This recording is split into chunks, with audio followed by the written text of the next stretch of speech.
My name is Paul Craddock and I'm a Solutions Engineer for Stratodesk.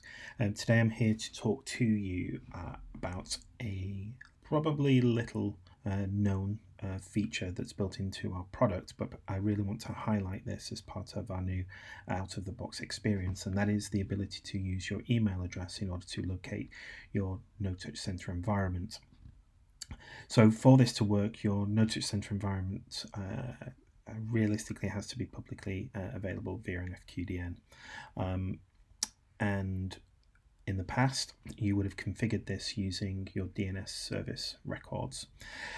What we do have a dedicated knowledge-based article for that, so we will put a link to that article in the video description. However, we have built in a new web-based service that uses your email address to look this up.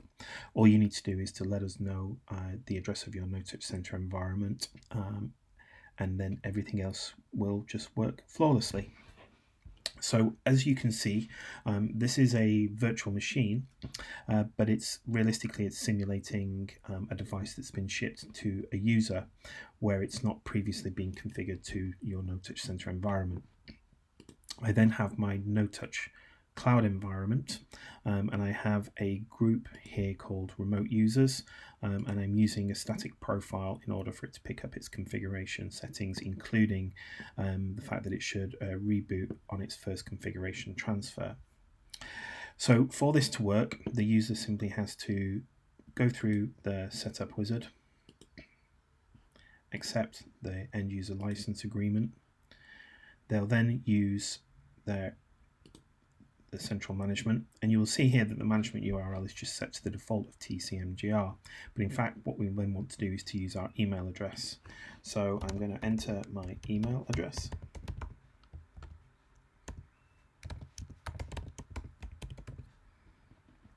click locate, and you'll now see that that is now updated to my NoTouch cloud environment. So if I quickly click finish and switch back to my NoTouch cloud environment, you'll see that my auto assignment rule has kicked in and the device has now gone into my remote users group.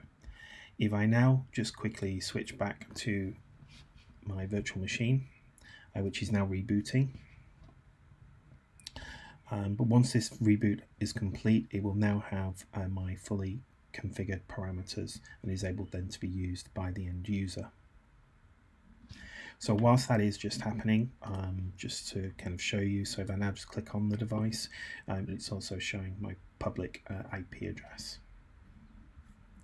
So the reboot is now complete. We've now got a fully configured desktop with my connection, and then I can simply launch that connection to start using my NoTouch OS. So at this point, the user would enter in their user credentials and they'd then be presented with their applications and desktops. That's it for this video, so thank you for watching.